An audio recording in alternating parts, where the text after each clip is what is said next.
Hello, everyone. Hello. A little bit. Move a little bit. Just adjust really quickly. Yeah. Good evening. It's stream time. It is stream time. And it's us again. Yeah. Preston had a big release at his primary job. Yes. Rather than his... That sounds like he went to the bathroom. Like, huge release. So big. But nope, he is just he's just tired. From what we can tell. So we're giving him the night off. We didn't even play last night.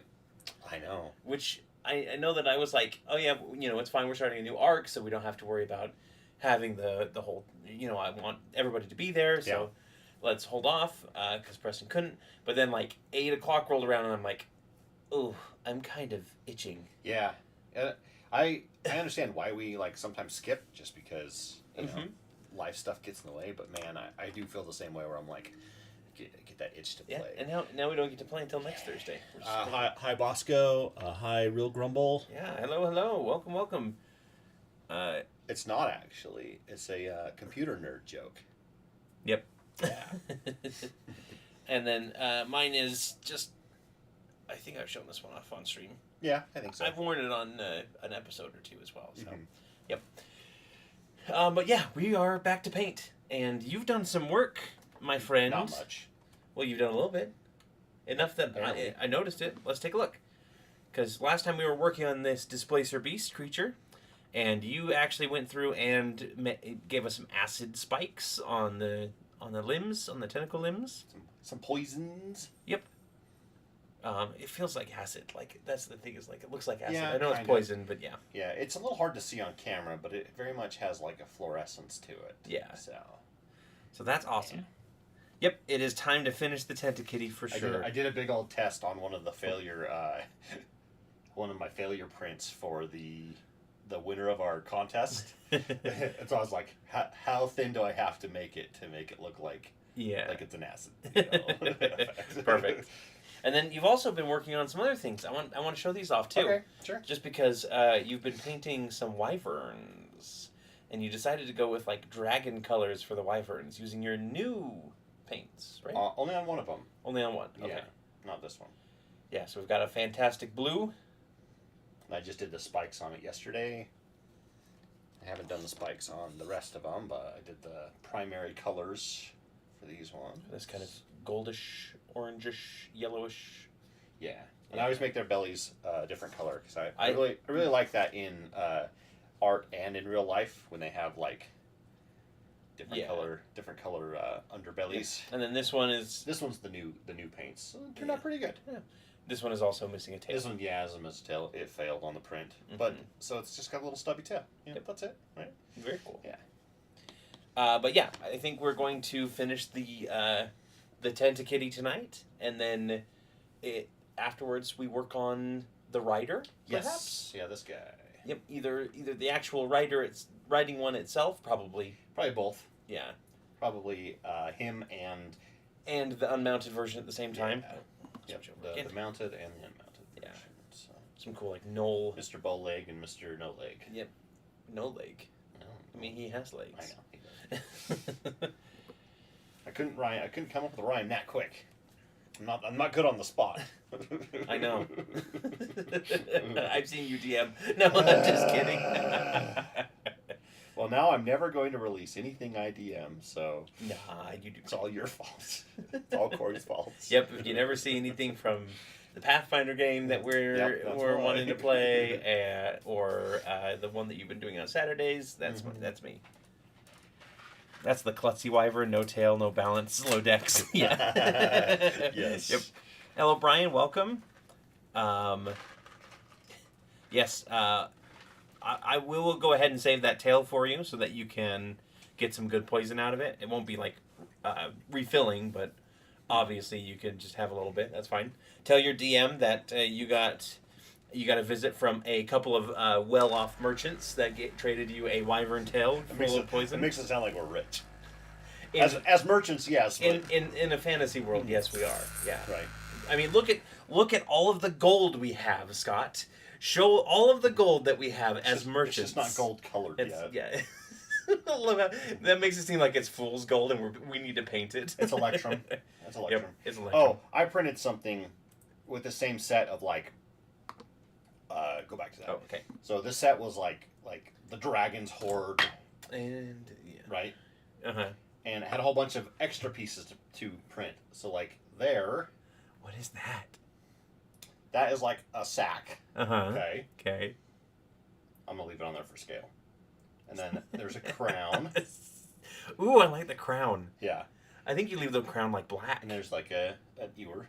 Oh, that's a decanter of endless water. And here is a cup. Gosh. I don't know. That's going to It's be... going to be impossible to paint. Yes. But I primered it with an airbrush, so I just thought it was Very kind of cool. fun. I Yeah. printed them all out. I like the crown. I think that's awesome. You would, Goblin. It's freaking adorable indeed. Yeah, I mean, yeah, if you want to tell your DM that a couple well-off merchants gave it to you, We'll corroborate yeah, that. mm-hmm. Yeah. Just show them the stream, obviously. Yep. My name is Thaddeus Barmwell. I'm a merchant of fine silks and jewelry, typically, but I do dabble in monster parts on occasion. And you are not good at being on the spot. Samuel Titchwelly. Titchwelly, perfect. Somebody write these names down. I want them, by the way. Casey, hi. Nothing's impossible, she says, about painting the goblet. So, somebody write those down. What is your merchant speciality, Ooh, Samuel? Titchwelly? Rare antiquities. Rare antiquities? Yeah. All right.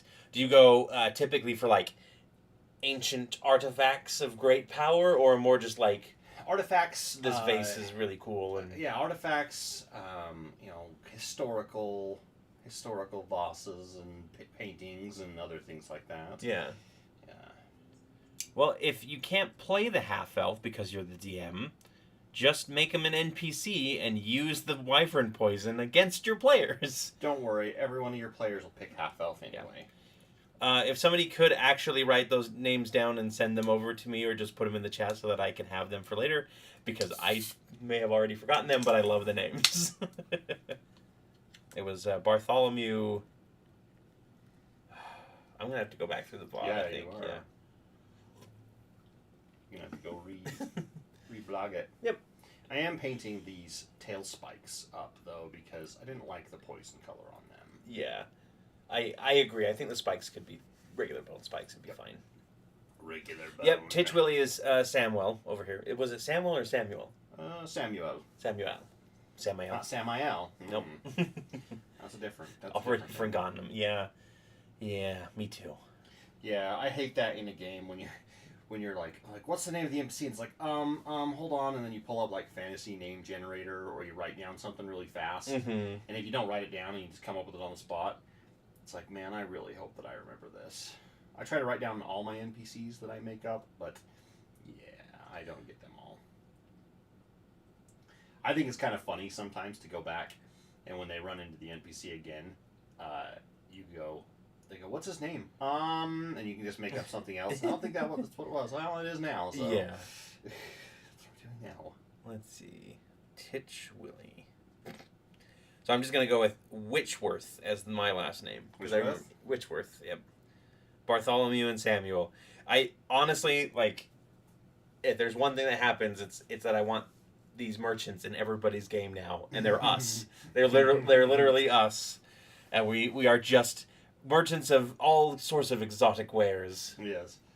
And I just happen... Including exotic things you can wear. Mm-hmm, yep, exactly. Have you ever seen a jumpsuit before? No, it's a fantasy world. Have you ever seen a kangaroo in a jumpsuit? Well, neither have I, but we can find one for you. Go find me a kangaroo. That's your quest. I can't type under the best of circumstances. You want me to get me to type and listen at the same time? Yeah, true. We're trying to get you to multitask. Hey, Bart, welcome. Welcome. Welcome. Good morning, apparently. Welcome. Hopefully... What time in the morning? Probably. I'm going to predict it is 9 a.m. I almost said 9:30, but I'm like... 6. But I'm like, wait a minute. It can't be a half hour I don't think there's any time zone that does half hours. You're halfway through a time zone. Yeah.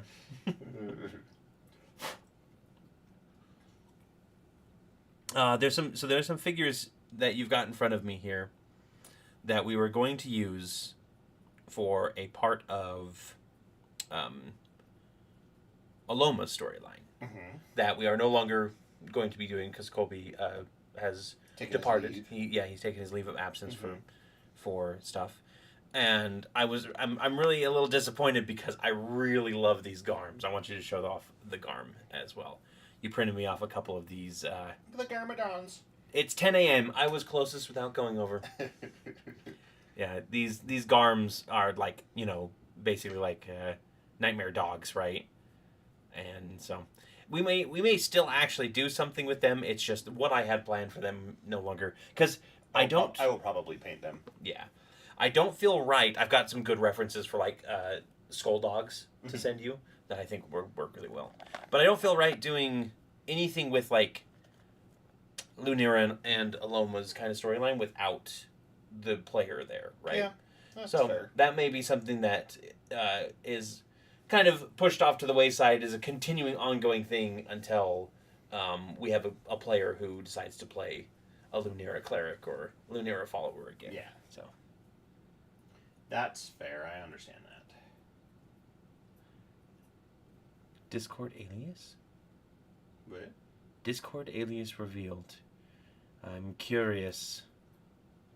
Or Lunera herself. Not that Lunera, Casey.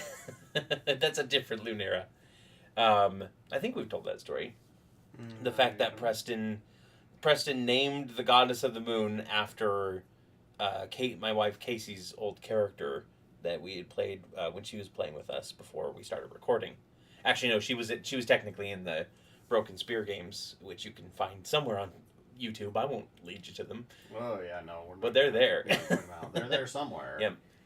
But it is definitely a different Lunera as far as that goes. You can have more than one character. It's just it's like naming your son Zeus, and it's not a dog.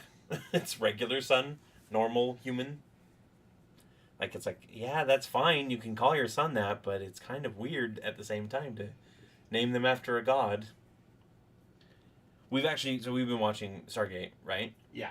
And I'm sorely tempted to throw Apophis into our game. Not like the system lord Apophis, but like the actual Egyptian the actual deity. Yeah, because it fits really closely with something that I had in mind at some point. No spoilers. And it's just kind of like, do I just make it Apophis? Do I just make this character that I was thinking about Apophis instead? But I don't know.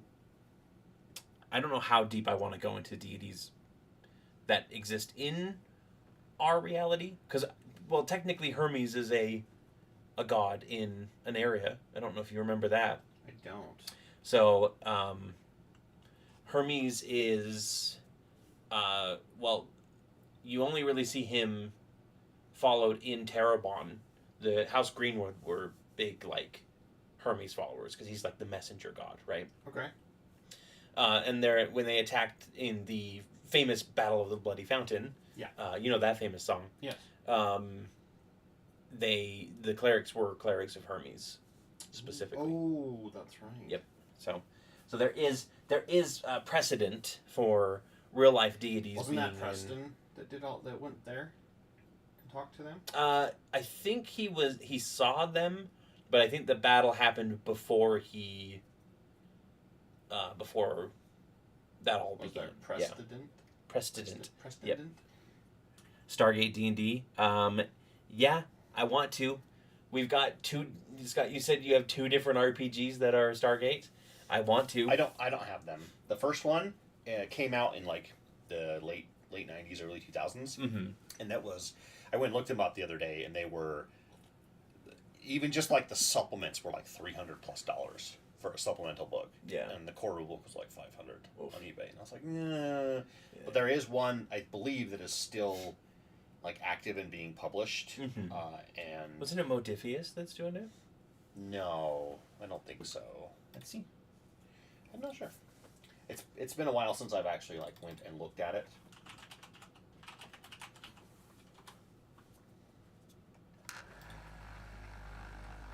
We have a new. I don't know if we have a mic on this. Oh, we probably don't. We're gonna check here really quick. We have a new function on our YouTube and streaming. Yeah, maybe. Hey, it looks like we still have a mic. I mean, it's still registering, so if you can hear it. Yeah, it's not showing up though for some reason. It's not showing. It says no sources selected. But yeah, don't worry about this. Just switch back. what if I? Okay. Well, that didn't work. We'll fix it later. We'll fix it in post. Yep. It'll show up in post. There is a. You can just download the core rulebook from here. Oh, apparently. nice. I don't know if that's a free. It's probably just like a rules primer. I know it's a. I think it's a D6 system. Yeah. So you roll a bunch of D6s and stuff to do all of your abilities and all of your skills and checks and things like that. Very cool. I like it. I want to. I definitely do want to play like a Stargate game, especially after watching the first 5 seasons, because we just started into season 6. Yeah, I want to get some like 3D models of all the ships from the show, like the Hawks and the Death Gliders and things like that, because I think that would be fun to do some of the space stuff, and then also you could try and create some Jaffa on. Hero on Forge. Hero Forge. Because you could do like big animal heads and whatnot, I bet right? someone has already done it. Yeah, probably. Yeah. Yeah. I can probably just search for like Hero Forge stuff, because the Hero Forge modding community is fantastic. They have done so much cool stuff. There's a whole lot of cool. And they can do things that, like, I'm like, I didn't even know Hero Forge had even the remotest capability of this. And they're like, yeah, we can do this. Yep. But yeah, that might be down the line. I know we've been toying with the idea about maybe some bonus content if we can get people to I am so commit to it. I'm so shaky and out of sorts today. Well, fine. Let me paint. No, not a good idea. Don't hand me the amazing model that you spent so long on and let me ruin it. That's terrible. I already ruined part of it. So, has anybody not seen The Mandalorian, the first episode of the new season? Season 3. Or it at all, I suppose. Because that first scene in this new episode, we'll keep it spoiler free for the VOD, I suppose. The thing in that first scene that the creature is probably the closest thing to a dragon turtle that I've seen. Yeah. Yep. It's so cool. It is very cool. Yeah. Space Daddy show is awesome. Yep. Mm-hmm. Yep. Go on, sorry. I think I noticed he was walking with a slight limp. I don't know if that's a character choice or if it's Pedro Pascal just has to. Maybe he's got an injury or something. He did hit himself in the leg with the Darksaber in Boba Fett. I don't know if that's just a character thing that's carrying over. Just take a dip in the Bacta pool, right? Yep. Fixes everything. Yeah. Yeah, maybe I will paint on stream one day, though. You should. Get you in here. It will not end well for anybody, but it will happen eventually. Like anything in the universe, right? Nothing is impossible. Everything is eventual. Even if highly improbable. That's if the universe is infinite. If you subscribe to that. Yeah.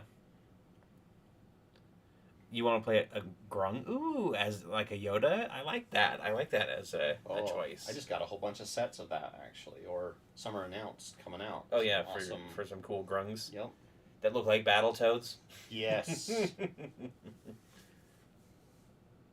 And yeah, I mean, that thing came out and it was just very much like, oh, that's a dragon turtle. That's really awesome. Someone has played D&D. At this point, I think it's pretty safe to say that like the majority of writers in Hollywood that do like fantasy and sci-fi have played RPGs. Yeah. Like I think it's kind of just a requirement.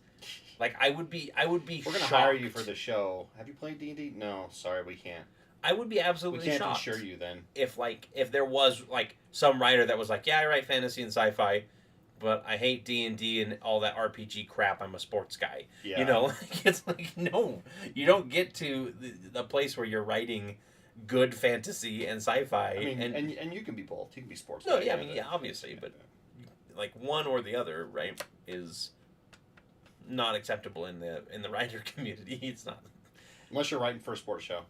Yeah, but that's the thing is like you wouldn't get somebody that's like a nerd I don't know. through and through to write for a I don't sports know. show. I watch a lot of like old TV shows and sci-fi stuff that some of the writers, I'm like, you've never picked up a science book in your life. Like, There's you a difference just between clocked science and science fiction, Scott. You just Thank you clocked very out much. completely, and it's not even hard stuff. It's simple things. Like what? I told you I'm not good on the spot. I know, but I like think about it because I'm very curious of a very like good example of a simple thing that shouldn't be a thing in sci-fi but has been. Yeah, I'm not gonna be able to think of one. So No. come back to me later. Everybody Couple days else, from tell Scott that he's wrong or give him evidence. The only two choices. I'm playing with this horseman on a magnet. I probably shouldn't. Some of the sounds that it's making sounds like you're clicking buttons on the stream deck. And I'm like, don't click buttons. I'm just randomly like hitting the buttons to. Oh, Corey stopped the stream. Oh, all right. Oh, Corey deleted all the accounts. Oh no! Why do I have that button? Well, let me tell you. Account deleted. I really hope that. I mean, you always put a self-destruct button in. Yeah, That's in just case. how it goes. Yeah.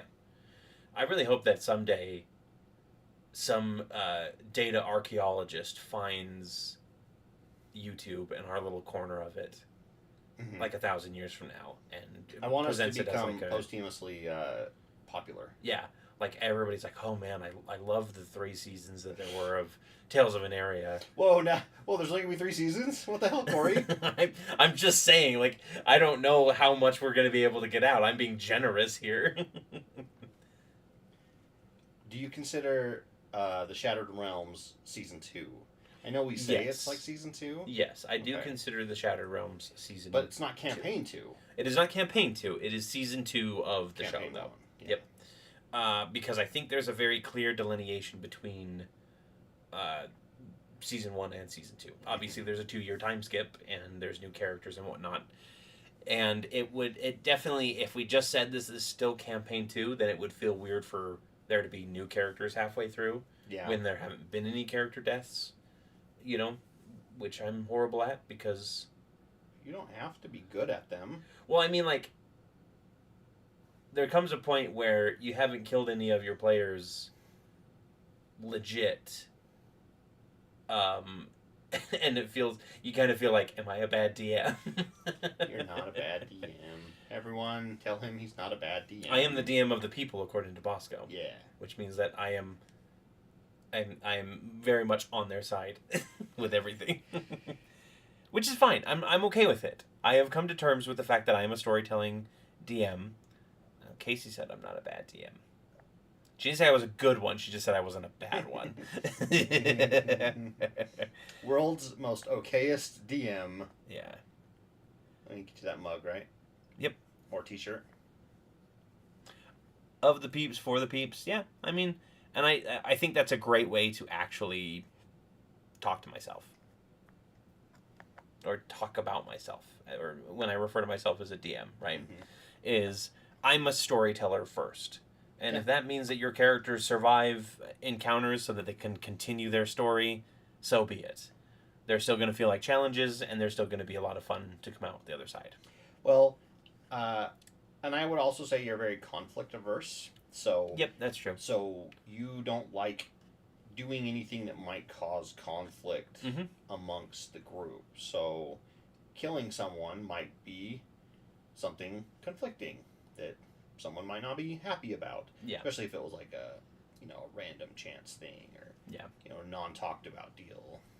Yeah. Love you too, sweetie. That's to my wife, not to you. Oh, well, Yeah. I love you. No. Okay, We're not doing that. all right. I mean, okay. Now I feel bad. Oh, there's that conflict. There's that aversion. conflict, oh no. Oh, no. I don't like it. No, I do, yeah, I do think that that's accurate. I definitely, like, there's even times, like, in the episode coming up, something happens to your character where I felt bad, like, the entire time. Like, I really hope that they're okay with what is happening, basically, Mhm. without their not approval, but it's kind of, I don't know, it's a gray area. It is the worst, most evil school of magic. How about that? We'll just say that as a Yeah. spoiler. Well, and you did it, and I kind of got that sense from you, where you're like, I guess it's okay, and you didn't like you outright asked it or anything, but it was definitely okay. I had a lot of fun with it. Yeah. But I could see where you might have been a little worried, because you're right. It is a part of the game that could be someone's hot button topic, or maybe like a trigger or something. Yeah. Yeah. And I try to make sure that I talk about that and be like, hey, there could be these themes going on, Thank you, Brian. Appreciate that. He says it's TOA is one of the streaming actual plays that has the courage to look like people actually play, right down to the dog wanting attention and a share of the snacks. This latest episode, Damn we dog. had quite the snack spread going on, and we were all munching away. That's for sure. We were all hungry little buggers. But yeah, I definitely think that one day I might be able to do a deadly campaign, but like even Strahd, like I was not the right choice to run Strahd as a game, because I definitely don't like my players dying. Or my characters dying. Or my players dying. Let's be fair here. Well, and again, I think a lot of that can be curtailed when anyone starts a campaign. They can just sit down and talk with all their players and say, hey, look, I want to play a campaign. I'm not going to pull my punches. Your characters possibly or probably will die. Yeah. So, don't get too attached to them to the point of if they die, you're so sad that you can't play anymore. Just keep in mind, like, it might happen. And I think that's a lot of it, too, and I've done it, too, where I've, this was back in the day when things like Hero Forge files were really expensive, and things like that, and I spent a lot of time like painting a character or something, and I'm like, I hope they don't die because I spent all that time on it. But it's like I can still have that character sitting on my shelf displaying it. That's not a big deal. I'm still mentally preparing for the day that my Wellfolk dies, because you've already dropped them once and they've almost died. They had 2 failed saving throws before somebody could bring them back up. So I am definitely of the mind of like, oh, this could actually happen, because I think that campaign, like I said, I'm not really pulling my punches on that either. So I have a feeling that campaign might be quite deadly for you guys at times, which I think is good. It can be fun. Yeah. And I don't think anyone in the group is very, very attached to their character to the point of like, if they die, I'm going to be so upset I have to leave. Yeah. And I kind of feel like, maybe if that's kind of how you play, maybe D&D's not quite right for you. Yeah, you should write a book. Yeah. If you want to just tell a story. Yep. And the other thing, too, that I have to try to remind myself and everyone else, like, your character may be dead in this story, but it doesn't mean they're dead in your mind. Like if you need to take them and put them somewhere else so it makes you happy, do it. Yeah. Do it. That's how I feel about it. I've got characters that I no longer play, but I definitely am like, oh, these people, they didn't die. They didn't go away. They've gone on to live, rich lives and stuff. They have some good headcanon, and for sure. One of them is literally a head with a cannon on it. Now. Oh, I'm trying to think of which one. That's Andrew. How would you fix the Necromancer subclass, thinking just one skeleton warrior on the line like an artificer pet? The problem with that is that Necromancer evokes the idea of having a troop of undead, right? Yeah. So it's one of those things where it's really hard to have a Necromancer NPC, or not NPC, PC, because it doesn't really fit with the style. I think that what you're thinking of here is a great idea for it. One warrior that you basically like bring up and pump all of your resources into. I think that's really cool. It's definitely not the way that Necromancers usually go. I played a Necromancer, and we had played it in our Strahd campaign, and it definitely caused you as a DM some issues at times. Yep. Just with the number of creatures, and then there were times where I was limited to how many I could have because I couldn't find bodies or bones or whatever. Yeah. And people don't necessarily like you going and digging up their graveyards and their relatives and things like that. Surprise, surprise, right? Yeah. So yeah, but I think necromancers can be fun. If allowed to let. But that's go crazy. But it has to be a balancing act, because there were times where I was like, I could charge the skeletons, that you had set up, the archers. But then how much of it is me feeling like I'm attacking the necromancer specifically to clear out the extra minions, Yeah. Well, and if you do the math, I do think that 40 plus skeletons is OP for sure. There needs to be like a limit on how many undead, and typically that limit is how many spell slots you want to spend. well, right? I was going to say OP, fine, but that means you have no spell slots for anything else. Exactly. If you want to go that high, but some people have done the math about like average hit for skeleton archers and stuff, and it's like they can take out dragons, in 2 rounds type of a deal. Yeah. Because just by sheer numbers and that's why necromancer doesn't get a subclass typically, right? Yeah. Necromancy is and they don't. Now I would be okay if necromancer had a subclass that or as a subclass was one of those where who's talking about that? It was Brian. I was asking about. Yeah. Wait, no, sorry, Bart.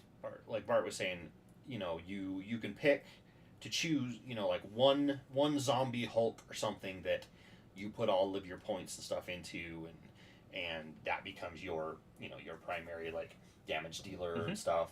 The other thing too that I've always thought would be cool would be to create like a bone or zombie mech that you get inside of. So you go from like bone armor. So you go from like spell casting from far away to being up front and like having not just a fist, but like a massive like ball of bones where it's like broken ribs and spikes and shit. That's really cool. Yeah, I've always thought that would be pretty cool. What I was actually thinking would be an interesting way to do it would be to make your starter skeleton, your starter zombie, Starter Pokemon. yeah, when you're a necromancer, is a troop transport. Okay. So what it is like maybe like a zombie with like a tower on its back, and then you can fill it with a certain number of skeletons, and then it does damage and has an attack, based on the number of skeletons inside of it. Yeah, that's interesting. And then the melee attack is like maybe there are like 3 or 4 up to like 4 zombies around it that can defend it and take attacks as things get near, and that way it's just a make it a large creature, make it a 2x2 base, but it's just one creature that takes 1 turn, and it just does extra damage based on how many skeletons are inside of it or how many zombies are inside it or around it. Yeah. That kind of thing. I think that could work really well. Well, and what about this? Hey Richard, welcome. Welcome. What about this? Counter to it sucks to have too many things on the field. What about making a necromancer that can summon 100 of them, but have them minion rules, right? Where they have like 1 HP.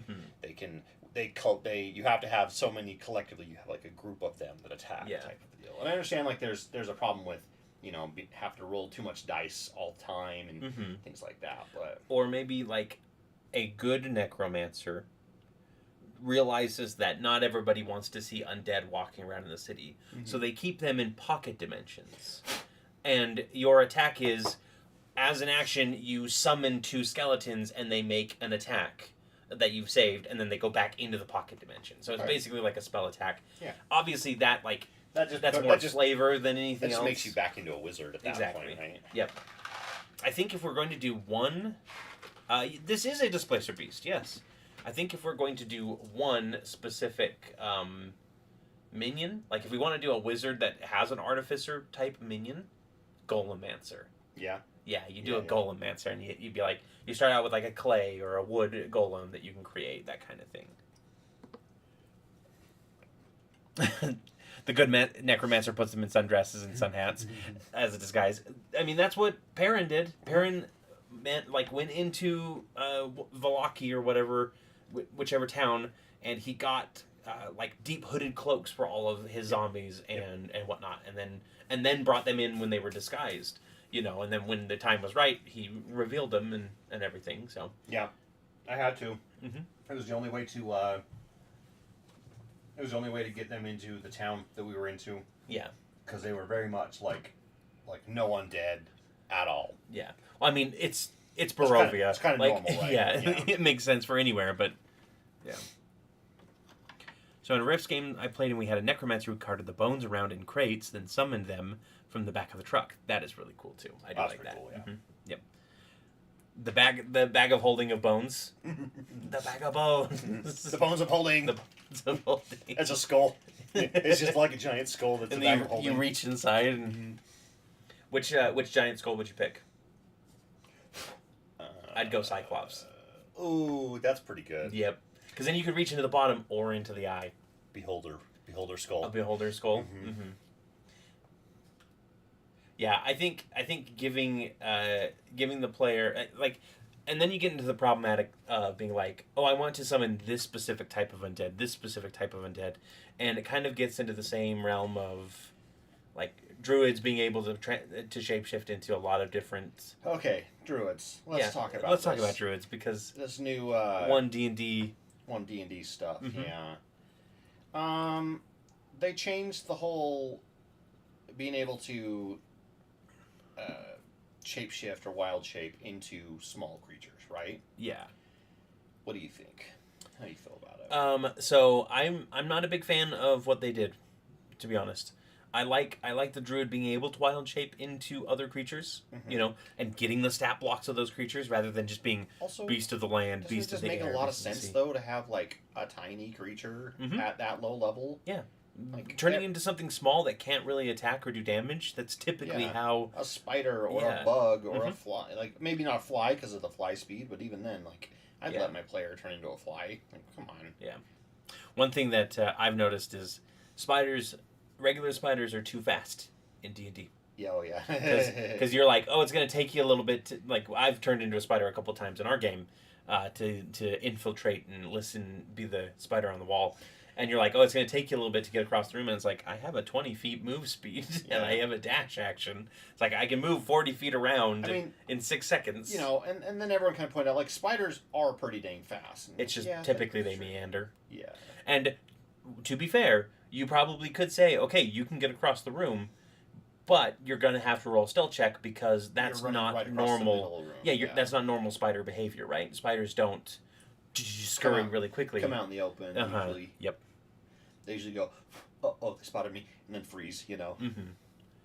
Yeah, it does hamstring the druid's utility in favor of giving it decent combat stats. Except for, like, it's no longer an extra bag of hit points on top of its hit points. Like, it can't tank nearly as much either. Oh, really? Yeah, I didn't know they changed that. Yeah, you're still using your hit points. You just wild shape. Yeah, it's not. Because otherwise, like, don't get me wrong, like, I love bears and stuff, but, like, even transforming into a bear, after a certain level, like, level of character, it's kind of worthless, other than the hit point thing. Mm-hmm. Apparently, the cleric aid spell is now temporary hit points as well, rather than ups your hit points. Oh. So it kind of. The reason they did that was probably because it's Stacking. easier to give yourself temporary hit points than it is to change your. And people were probably HP. stacking it too with too much with other things. Because But we've done it before where we've gotten aid, where we've gotten a hit point maximum increase, and then I've also done something and done a. But that's the thing is, I kind of miss that in D&D because they did that law in 3.5 where you're like, oh, I'm gonna do Bear's Endurance and Cat's Grace on you, and did all these other spells that stack on top of each other, don't require concentration, that sort of thing. Yeah. And then they're like, well, we know that this is too powerful to buff a bunch of people before a main boss fight, but it's like, that's kind of fun though, to be able to go into a boss fight fully like kitted out with your cleric having buffed everybody for the last 5 minutes, Well, and that just Bear means, Totem Bard plus Moon Druid equals Mega Tank. Yeah, pretty much. Well, and that kind of boils down to the DM as well, right? Mm-hmm. Like, if your players do that where they prep like that, then it's your job to come up with challenges for them, Yeah. right? They go, oh yeah, this BBEG knows that you guys are coming, and they're going to prep as well, because everything the players can do, so can the bad guys. Yeah, And exactly. I think everyone forgets that. Because a lich is going to wake up and he's going to be like, oh, there's people infiltrating and they're just about to the throne room. Okay, throw up all of my buff spells that I've learned on myself. And as a DM, it's the song "Anything You Can Do, I Can Do Better" is absolutely 100% true, because anything the player can do, the DM can do, and then some. Yeah, You can pull stuff from all over the place. You can give them special abilities that aren't actually part of their class, just because you want to, or just because you can give them spells that do not exist. Yeah, because it does say layer actions that no one's ever thought of. So like the funny thing is, like, I think in the player's handbook it says in the spell section that the spells listed are the most common and readily available for wizards in D&D worlds. However, there are many magics out there, many more spells that have been that can be utilized or uncovered and blah blah blah. Right? And it's like, just give your because for a bit there I was trying to do villains and force them to use D&D spells so that you guys could kind of know what's going on. But every now and then it's like, no, I just want this necromancer to summon 4 skeletons immediately without having to spend 10 minutes raising dead or be something. able to they can flip gravity on its head permanently, that kind of thing. Have them do that kind of stuff. And I don't feel like that's against the rules or too unfair, because you're giving your players a challenge, and I think most players would enjoy it. Yeah, and again, if I were playing a straight game of this is going to be as challenging as I can make it for my players, I probably would rely on more core game rules than being just random homebrew. You don't play straight games with us? We just play a gay game? Or yeah. Oh, okay. Yeah. That's not a joke that you can make on stream, Scott. That's only a joke that you can make in private. Well, I made it. No, we play pan games, of course. Yes. The pan flute. Pan flute games. Yas flute. I read that as spiritual weapon is now contraception. And I was like, you know what? The horny bat. You summon the horny bat. Bonk. The cleric's like, okay, we've had enough of this. Bard, paladin, because paladins have high charisma too. Yeah. Right? But a lot of the homebrew and stuff that I do, I have no idea how powerful it is until we actually have the encounter, right? Mm-hmm. And then at the end I go, okay, that worked, that didn't work, whatever, because I tweaked it on the fly. But if I was playing a straight game, I couldn't just make up whatever I wanted in that case. If it was a game of, we want the DM to try their darndest to kill us, and we're going to try to survive, right? Yeah. I would have to play that perfectly straight. Yeah. It would be, I would probably do raw across the board, and I would do only spells in the spell book and things like that. Ooh, I'm gonna make a new website called Only Spells. It's like OnlyFans, but you subscribe and I give you only new spells every week. Mm-hmm. That sounds like a great idea, actually. I'm down. Yeah, I'll that's just gonna be our Patreon. Yep. The first spell, though, it has to be remove top. But it's self only is the target. Yeah. Because we do not condone the other kind. It would only take one action. Yeah. Casting time. So yeah. Always want my players to have cool things they can do and use. Then I'm surprised at how easily they handle an encounter I thought might be deadly. Oh yes, absolutely. Mm-hmm. There are plenty of times where I'm like, there is no way that this encounter isn't going to drop at least one of them, and then they pull out some manner of chicanery and completely dismantle my encounter. I did notice. So we had our first game with a big combat without Colby there, and I did notice that it was a bit more difficult. It might have been because I overloaded all of your encounters into one encounter because I wanted to make sure that you got your money's worth for that day without having to feel like this specific encounter was a waste of time. But it definitely was a difference because our optimizer, essentially is gone because Dallon's still there. Dallon likes to optimize too, but he's not nearly as like gung ho about making sure that everything is lined up perfectly, and he can basically trivialize a bunch of stuff. So like Colby did. So. Well, if you remember, Colby's first character was very much a single target killer, right? Like every single target was nuked really fast, right? But not worthless, but was less effective when there was a group of people around, right? A lot of times he would send Sarah in and just, attack the one thing while the rest of us took out the remaining. And then his next character was opposite of that. Right? Very much like kill everything in the room. Yeah. And it was a single target thing, like it does damage to him, but it's not as effective, right? And I did notice that when we were doing the Hall of Ben Keep, that final boss was a bit more difficult than typically I would see. Yeah. Right? Like the count. The crystalline count was more difficult than I was expecting him to be because you guys didn't have a single target defender.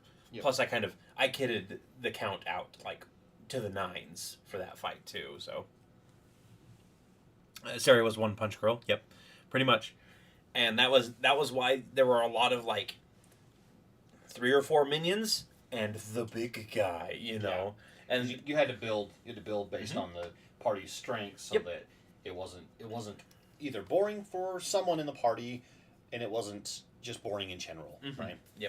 And so it definitely was a like I would find an enemy that I knew Colby couldn't resist going toe to toe with, and then everybody else could fight around it until Sarah managed to kill this. Yeah, pretty much. Okay, I need a paint decision real quick. Okay. I want to do its eyes. What color? Come on, focus. Its eyes are unfocused. Yeah, right now they're just white. What color eyes? We probably don't want to do them green, do we? I don't know. That's why I'm putting it out there. Yeah. Give me some ideas. Throw me some suggestions. Blue? While I work on it. That's what I was thinking. I was thinking of like something like this. Bosco says green. Casey says blue. Something like this, That kind of light blue, yeah. Yellow. Yellow's a good option for Panthers typically. Okay. What about like partially yellow green? Yeah, that could work. Something like that. Yeah. Brian says green as well. I actually have a couple. I have the whole new set of contrast paints as well. I finally picked them up, and it's got a couple really good yellows in there. Yeah. I might pick out something like that. Looks like a general consensus is coming in that green over yellow. Okay. I got 3 greens. So it's maybe the same color green that I did like his spikes. I don't know. I think we want to go a little different. Well, because I was thinking about this to me kind of screams like magic, right? Obviously it's a Slasher Beast, but so I was thinking like doing something to make its eyes kind of glowy. Yeah. Almost. Maybe I'll pull the airbrush out and I'll just like make them kind of like darker than the spikes. That's what I was thinking too. Welcome to Sari. Did I say that right? To Sari? Oh, I heard to Saray, and I was like, Saray's in the chat? What? A dark green with yellow pupils. Casey said that dark yellow looked really good in your new paints. Sicklier. Okay. Well, I will think about it as time goes on. I got some other stuff to do, but yeah, it's definitely going to be one of those. I need to get, I don't know. I wish I could do something and then like hit the undo button because I can obviously like paint over it, reprime it, but undo would be easier. Yep. Now I got to do its claws. Yeah. Welcome to the stream, though. Glad to have you tonight. Yeah. Welcome. If it's your first time joining us, congrats. I think it might be. Congrats. You found us. You found the best stream on Ever. the internet. Yep. Yep. The most professional. We're just going to... We never mess up. There's never weird, awkward spots. Nope. Your hosts are perfectly charismatic all the time. Yep. Not to mention extremely gorgeous. And very talented. Yes. Never have a dog barking upstairs to go outside. Yep. Nope. Never, Never. ever. Yep. Never ever. Ever. Anyway, I'm still going back to my idea about the necromancer having basically a walking siege tower of undead as their thing, and I think that if I were to make a subclass that focused on like necromancy, it would be that. Yeah, that'd be pretty neat. Do it. Make that subclass. We got a new homebrew channel, by the way, in the Discord. Ooh, if you're not yes. part of the Discord, I'd suggest giving it a try. It's pretty fun. But we have a new homebrew channel where everyone's been posting their new homebrew class stuff and subclasses and things like that. First time actually catching the stream. Welcome then. Yes. Yeah. Hopefully it's because I made a new Twitter account. That's the only reason. We already Definitely have not something one else. follower, and it's you. Were you ever able to find us? Yeah, there's actually a couple more that showed up too. Okay. Well, I think I probably should as well. I posted it in the announcements. I gave the link for it, so Cory, you should follow us as well. I think I should. There's also a TikTok account. If you use Wait, we TikTok do? at all, yeah, I made it today. Oh.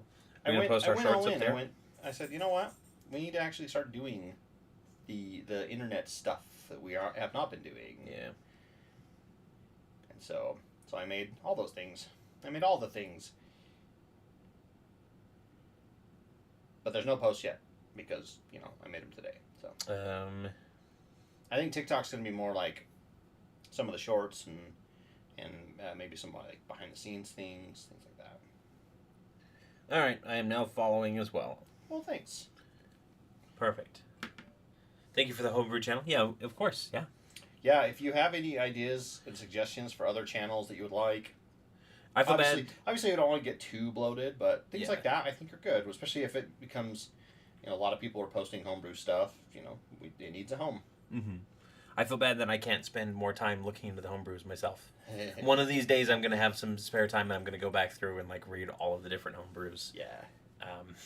Well, I did talk to you about doing our next campaign with everybody doing homebrew subclasses from the Discord. Ooh. and I'm like, yeah, but if I announce that, then people are going to start posting OP subclasses for you guys to play.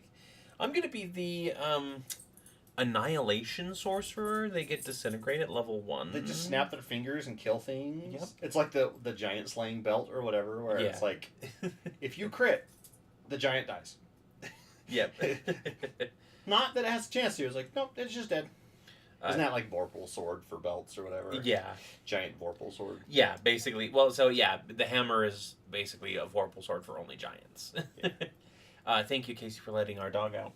Or the dog out. Not our dog, it's your dog. He's my dog. Mhm. My annoying puppers that I love. But he's annoying. Meme channel? Maybe we'll do a meme channel. Yeah, we might do a meme. There's been plenty of memes going around. Typically the off topic or all things D&D channel that we have on Discord is good for that. I say But, usually that's where the catch-all kind of is those two channels. mhm. I wouldn't mind a meme channel though. That's kind of that'd be a nice place to post, to have people post the Twitter posts and stuff that we see. Yeah. So, who let the dog out? My wife. It would also be who? No, my wife. Yeah. Yeah. Maybe if you post a good meme, I'll repost it on our Twitter Yeah, that'd be awesome. because I totally know how to use the Twitter thingy. You'll figure it out. It's not hard. I know it's not. I hate the format, and I always have. And there's a reason why I don't do a lot on there because I'm very much like the internet already had a good solution for posts, and it was forum threads, right? Yep. And then Twitter came along and kind of tried to do something totally different, and everyone obviously likes it now and gets it, but I never liked it. I mean, do people really like it anymore? Well, that's true. The minute I log in, it's like, hey, follow Elon Musk at the very top, and I'm like, nope, I'm blocking No, it. thank you. Yep. No, thanks. No. And then it goes, sorry.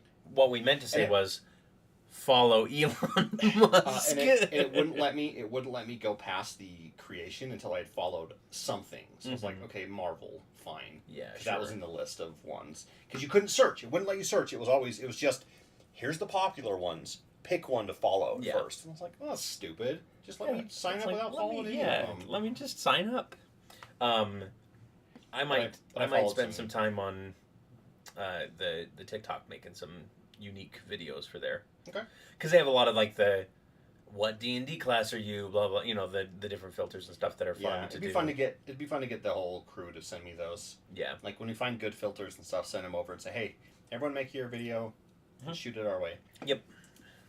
I've done a few on my own channel, or my own TikTok. I do have a TikTok. But nothing too serious. Yeah, or funny. I've only done a couple. I usually do my paint stuff on there on mine. Yeah. Yeah, I'll probably put it on both just so. Yeah, your latest paint video was cool. I really liked the span pan across. Yep. Yeah, it was very much. I was like, I want to post these. So this is my problem with keeping things secret from you and most of the people else that I play with. It's like I paint things weeks or months in advance, and I want to show them off, and I want to show people, and I want to be like, check out this really cool model I found. Yeah. But I can't because I'm like, that's a spoiler, and so I'm kind of getting to that point where I just don't care. I'm just gonna post it. And if you see it, you see it. If not, I don't know anything about them other than, hey, this is a figure that I could encounter, right? Yeah. At this point, like if I see a beholder, I'm gonna be like, oh shit, that's a beholder, but I'm not gonna know where the beholder is. Yeah. Well, and I have painted some stuff that you may or may not. It's actually up and up there. I realize we have yep. One of the eyes of Zarmoth right there. Yeah. I was actually thinking about that today because they were talking about there was a post on the D&D Reddit that was like, what would a group of beholders be called? Like a gaggle of geese. And somebody was like a speculation of beholders, and the first post was, beholders don't have a group name because they don't work in groups. They're highly xenophobic and they will attack each other on sight. Yeah. Right? And so somebody goes, oh, so it should be an anomaly of beholders then. And I was like, oh, that's pretty good. But then I was thinking about how I had you guys fight two beholders, and the way that I justified it was by making it that they were one of them was a clone of the other. Yeah. Like an exact clone, not the usual type of like, I made this beholder. By sleeping. Yeah. It's one of those things where it's just like, yeah, somebody cloned this to see what would happen, and both beholders believe that they are the real one, and the other one is just the clone following them around, but it's like, it's still me, so I don't have any negative reaction towards it. Mm-hmm. That was fun. That was a fun fight. That is everybody's response to beholders, to be fair. Yes. Exactly. I did like that fight a whole lot. Definitely, there's certain things that I definitely would do. I always say this. I would definitely do things differently, right? Yeah. And part of that is beholders can fly. Yeah. I think they can hover. Yeah, actually, they have a hover speed. I don't think they can fly. Yeah, I don't think they can properly. They can't do like the spell fly, know. But there's. Why did I say it like that? The fly spell. The spell fly. That's weird. The spell fly. The spell fly. Which is a tiny little insect that casts spells. That casts spells. Yeah. Yeah, it has a spell in it. You eat it, and then you have that spell. To the books. Yeah, the beholder here.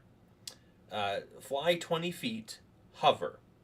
Now, hover... Oh, it can fly, I guess. Yeah, because hover is just a specific thing in the rules. I'm just trying to find... Fly. Let me just... Just fly on out of there, Corey.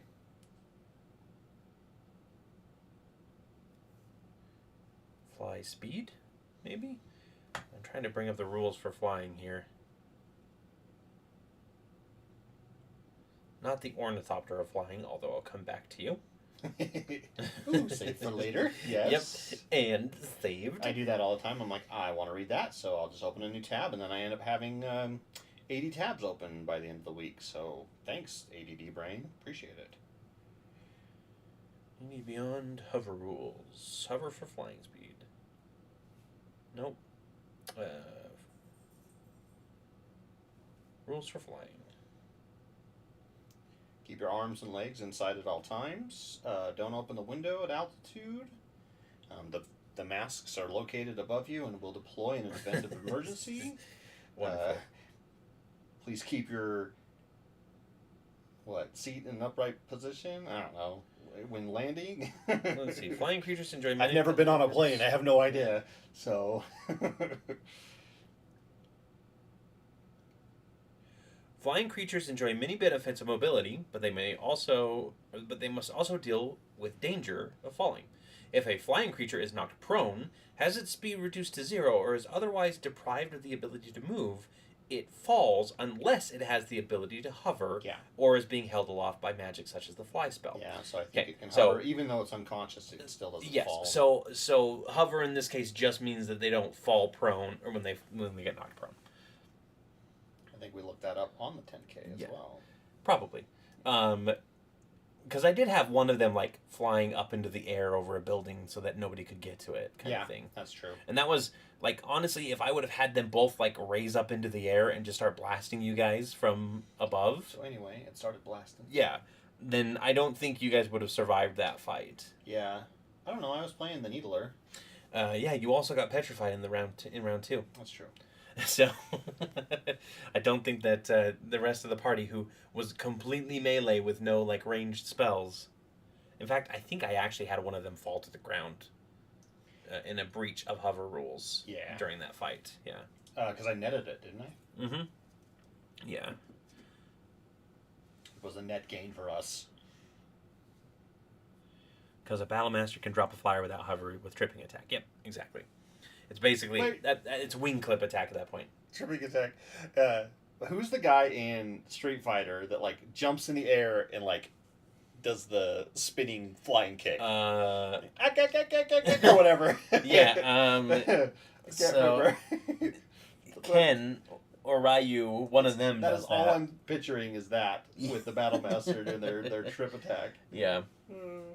If you had to play one fighting game character, not Super Smash Brothers, let's keep it to the actual, like, not the real fighting games, but like let's keep it to the classic, like Mortal Kombat, Street Fighter, etc. What was the other one? Tekken was the other one I was gonna say. Which character would you play as? Do I live in the world, the universe that they come from? So this is specifically you are playing a character in an RPG. Yeah, I'm not gonna make you go live in the Mortal Kombat world because that's terrible. That's terrifying. Oh, that's hard. Because like I like Goro, forearms, right? Yep. I like the big fat guy from Street Fighter, the sumo guy. Oh yeah. That one would be fun. And then Raiden would be fun as well. Really cool. Or Kung Lao. Yeah, with his hat. With the hat, yeah. Which is what your witch has. That's true. She does have. Yep, in our Pathfinder game, she's got the Kung Lao. Yep. Not exactly the same. No. I'm a Bao Rei Cho guy. All right, cool. Ryu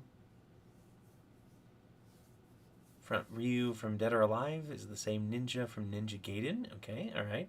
Little Mac, somebody says. I do want to hear what else you guys would play as. Yeah, Mike Tyson's Punch Out technically is a fighting game. That's true. That's true. So I don't remember his name, but you remember Killer Instinct. And I would like to play either as the reptile guy, or the guy that's on the cover that has like the 2 arm blades. Because we talked about how much I want to play a character with arm blades lately, but like he's like in the suit of armor and he has arm blades. What is the game that Casey loves? Darkstalkers. That one's got some pretty cool. Yes, John Talbot. You could play John Talbot. Would be really cool. Or Lord Raptor, the statue that she has, which is the undead rock star. Yeah, the one that I broke and had to fix. Sorry. You can't tell where I broke it, though. Yeah. We already told her that. Yeah, I know. I came clean. Folgore? Is that the guy's name? Yes. That sounds absolutely familiar. Who else loves Killer Instinct because that was the game that we grew up on. I think there's Fighting-wise. more than just the one that. By the way, Scott, look at this art, and I wish we had the live one, but yeah, I mean that is awesome. The Robo. I need to look up Killer Instinct. Although and see if there's new games. DC has a. No, I was going. If you were going to say any DC character for like Injustice or Mortal Kombat versus DC, I was going to poo-poo that. That's a no. That's a no for me. All right, fine. Yep. If we included Super Smash Brothers, would that change your answer? Or would you still go with Kind of like Fox or Falco, but Yeah. I love Captain Falcon for sure. Mhm. I mean, Falcon Punch, man. Bowser? Ganondorf would be good. Bowser would be fun. Yeah, I'd love to play Bowser. Soul Calibur, that's another one. Yeah, that would be another one to pick from. I'll play Ivy. Yeah. I would be Ivy. That's fine. I love Killer Instinct. That's the Oh, it one was that we such a grew good- up on. yeah. So we didn't play a lot of fighting games growing up. We played a Mhm. little bit of Mortal Kombat on like SNES and stuff. Yeah. But when it came down to it, the game that we played a lot of combat-wise was that because it was on N64. Yep. And we'd go rent it from the store. Yeah, it wasn't technically a like. I think Bosco was asking if it's the animal people fighting game. I don't believe so. No, it's got like an ice dude and a fire dude. They're like elementals, and I'm assuming you're talking about. Yeah. There's some good. Apparently, it's on Xbox now. Oh yeah. Yeah. Cool, like a battle pass style thing. I think it's just like a new version of it came out.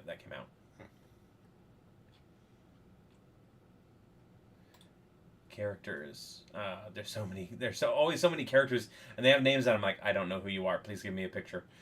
Yeah. I would love to get a hold of some really cool like 3D models and print some out statue wise. Yeah. That would be sweet. If you had to pick between Sub-Zero and Scorpion and those ones, which one would you go for? Sub-Zero. You'd go Sub-Zero. I would go with Smoke. I think he's a really cool one. What's his like deal? He turns into smoke. I should have known. Yep. Should have known based Sorry. on the name. Should have called it there. Yeah. Yep. Mm-hmm. I like Sub-Zero. I like the ice stuff. Yeah. Because he's the one. To me, he's the one that like feels the most magic. Scorpion just has a chain. I mean, he rips his head off. I mean, his mask off, and he's the skull underneath because he's literally from hell. I know, but So, yeah, but he's just got a chain. somebody did say Freaking good. reptile in chat. Real Grumble said reptile, which also welcome. I think we haven't said hi to you this evening. Grumble is the god of minions. Smoke is one of the dead Sub-Zeros. Ooh, interesting. Yeah, Grumble is the god of minions. Ah! Oh no, paint accident. Hang on. Make sure we switch the cam over to. Oh no, that's a huge one. It's covered by I know. by us, but I hate these stupid pots. Citadel, you suck. Will you grab me the garbage can, please? Yep. Oh no. professional stream where nothing goes wrong ever. Yep. Accidental stream. At least you have like a nice lip that prevents it from getting onto your pants. Yeah, true. Except for it's the lip I don't want paint on. He's Oh my Ghost Rider, goodness. but like he's an evil Ghost Rider. Yeah. Yeah, He's a lame Ghost Rider. Lame Ghost Rider. An eviler Ghost Rider. But then there's. Oh, I need to look this up. Mortal Kombat ninja characters. 'Cause there's more than just. I know there's a couple more than I've. There's the green one. What's the green one? That's Is that- Reptile. Is that Reptile? That's Reptile, yeah. What's his supernatural power? Power of Camouflage. Does he throw lizards at you? Yeah, he camouflages. Don't you remember in Mortal Kombat when they go to the realm and they fight the lizard creature? Oh. Yeah, Is that him? that's Reptile. Okay. Let's see. Reptile, Scarlet, Tremor is You one. can play a Tremor? Yeah, you can play a Tremor. Like from Tremors? Yep, from Tremors. Like Graboid? You can play Graboid. Sweet. Jade apparently I is wanna play considered that. one. Ermac. Frost. Ooh. It's like a female Sub-Zero. Frost is. That's awesome. Not Killer Frost, just regular Frost. But, I mean, her art is pretty cool. And now we get to the part of the stream where Cory looks at things on the computer. Yep, and which is why I wanted to set up the internet thing so that people could look along with me. Then switch back to it. But it's not working. Click here. Okay, alrighty, here. Now go ahead and just select window capture. Oh. That one. Yeah, that's it.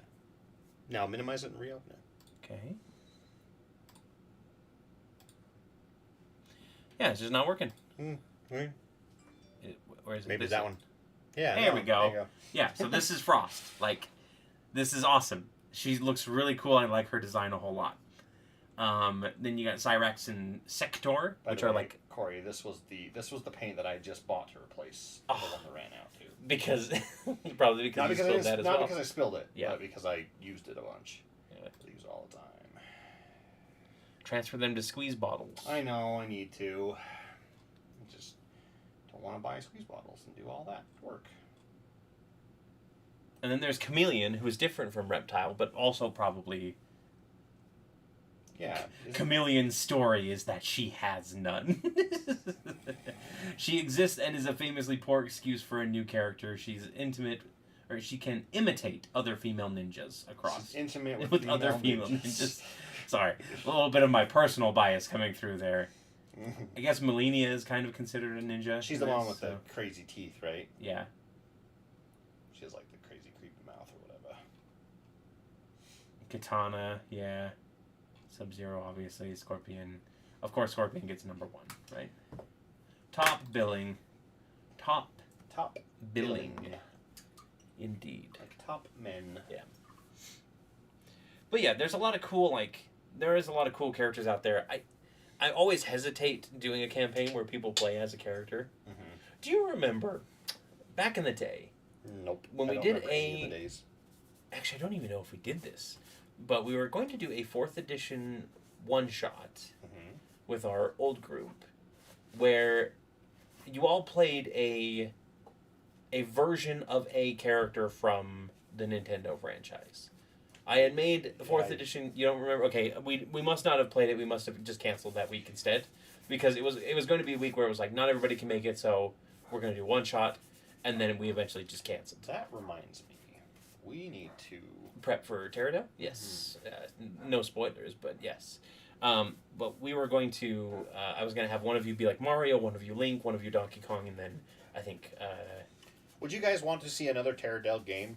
Yeah, let us know. I know I've had a couple people say they would, but like Mm-hmm. I want to play it again, and I'm okay with it being just like a once a year thing, or you know. Yeah, we skipped last year, unfortunately. Yeah.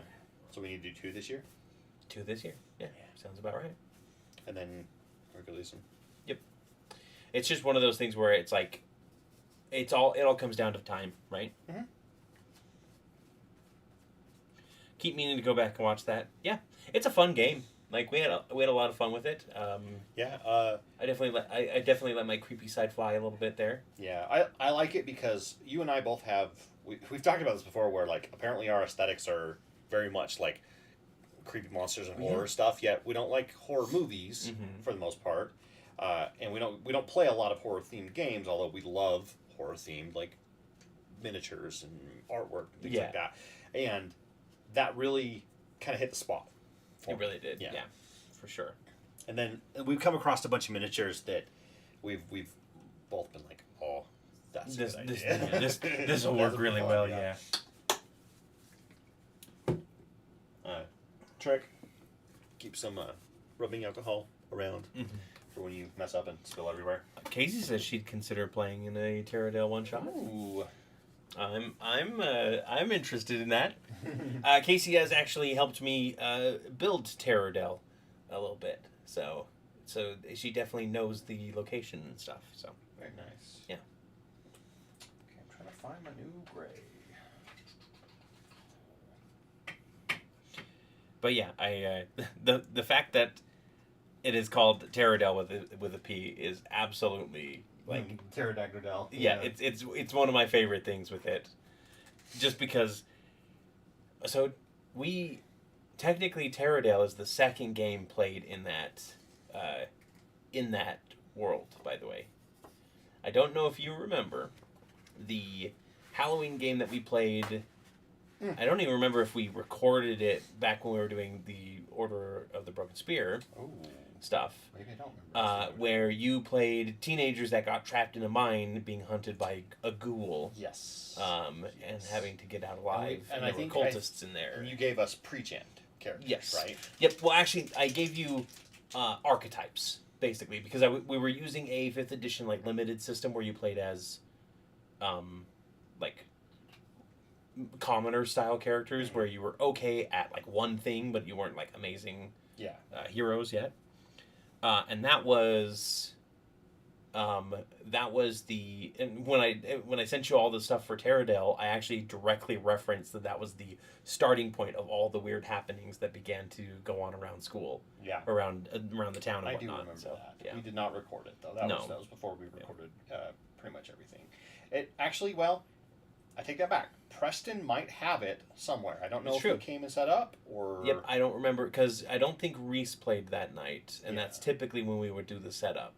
Yeah. So I don't know if it's out there, but I will go searching.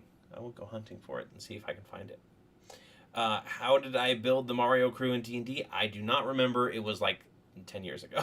And it was 4th edition. I think I made Mario a fire sorcerer. Take a drink.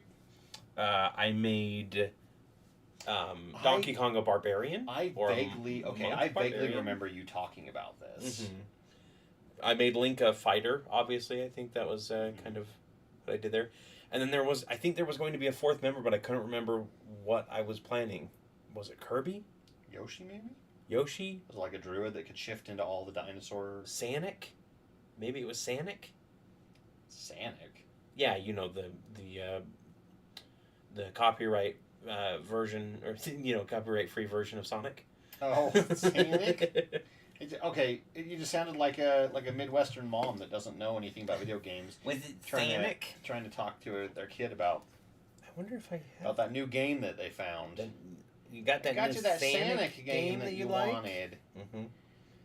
I always like to give Mom a hard time because she ended up getting me an expansion for a game that I didn't have the regular game for. Mm-hmm. And I had put down, like, in like the Christmas list, I'd been like, this is the main game, and then this is the expansion. And then she bought me the expansion because it was cheaper. You don't put the expansions on until after you have the main game. Yeah. Mm-hmm. And I obviously, like, I went out and I bought the regular game myself because I was like... It was a good excuse. It was a good excuse. But it always makes me go like, oh, remember that time? You know, ha ha ha. Let's see. Did I actually save... I'm checking to see if I have saved the campaign. Let's see, completed campaigns. Oh yeah, because you got a lot of those. You got a lot of that stuff kind of saved, don't you? Yeah. Is this?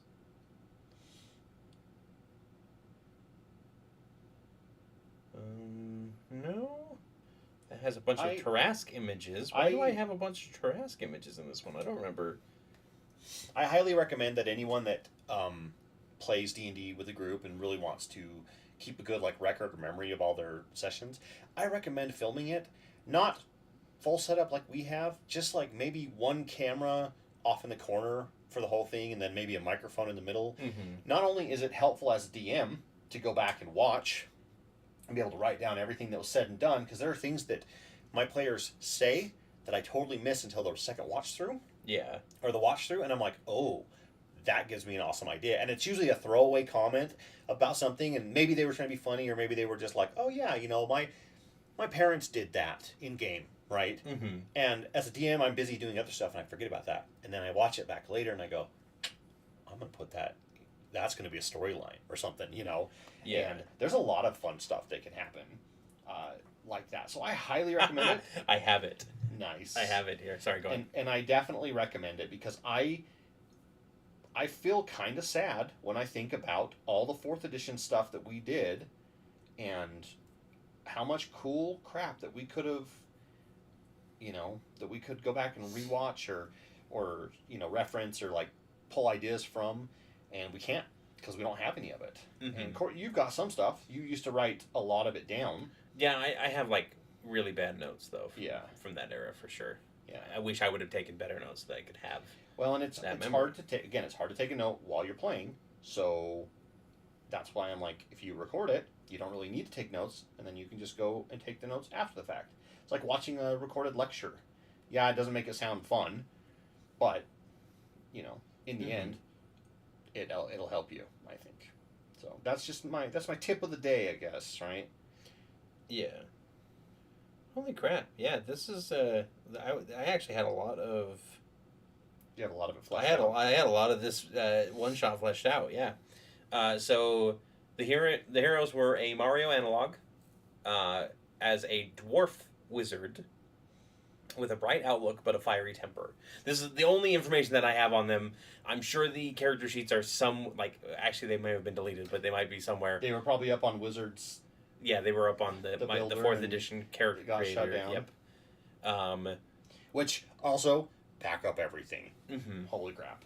Then we had a Link analog, which was an elf warrior with a sense of duty and an ancestral sword and shield. A strong silent type. We had a Sheik analog that was an elf rogue female in leather and cloth wraps, secretly the princess of Sylvia in disguise. Sylvia was the fake kingdom that I made up for this one shot, because I had made up a whole world for this apparently. As you do. Yep, I had a white mage analog that was going to be a halfling wizard or a cleric from class. Final Fantasy? Yeah, from Final Fantasy, Nice. who specializes in healing magic, male or female.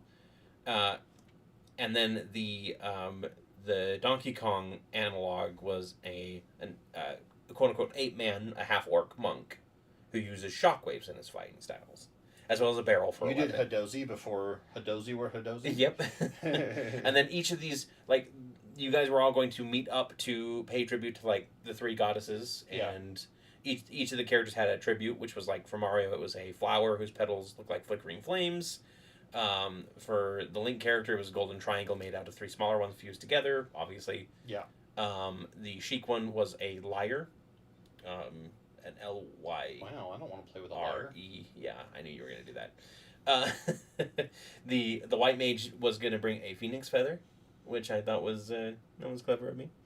And then the Donkey Kong analog was going to bring a cart of bananas as their jungle tribute, because they were from the Jungle Kingdoms. A cart of bananas. Yep. King Koopa's a Trask makes a certain sense. Yeah, that does make a certain sense. So I had Or King K. Rool.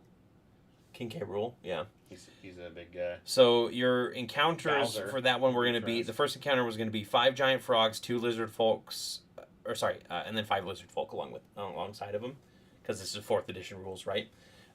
So that's Koopas and Goombas, right? Mhm. That was kind of what I was going to go for there. Goomba would be more like Myconid people, wouldn't they? A little bit, yeah, but I think frogs were from somewhere else, maybe like a Donkey Kong thing. Throw them in there. Anyway, then I was gonna have you guys go through kind of a parkour challenge, because obviously you need to do some platforming. Yep. Exactly. And the traps were gonna include things like thwomps and fire wheels, that kind of stuff. Nice. I even have it here, if the players catch on at this point, which they probably should, because I wasn't going to be you're the Mario analog. I was going to let you guys pick characters and then play along and see if you guys would figure it out. Yeah. But I was like, if the players catch on at this point, maybe do a skills challenge and tell them to draw inspiration from classic video games. Then we had a combat with a Koopa Kid, some Chain Chomps, and then Kamek the Witch, in the form of more lizard folk and stuff. Who's Kamek? Kamek is the one that rides around on the broom and shoots little magic okay. shapes at you. I didn't know the name. Yeah. And then the last fight was going to have you guys on a large iron grate, facing off against a gold dragon as Bowser. Yeah. So Yeah, classic big iron floor over lava. Oh, that's pretty funny. I'm surprised you still have it, honestly. Do I even have? Wait a minute. You need to put these up on an archive or somewhere. Oh yeah, for sure. This will be put these in homebrew. If you still play 4th edition, here you go. Here you go. Yep. Wait, what the heck? What the heck, indeed. There's a bunch of stuff in here that I'm just like, how, why, how, what? I don't... Oh, this is yours! BP is the name of it, which is the bachelor party.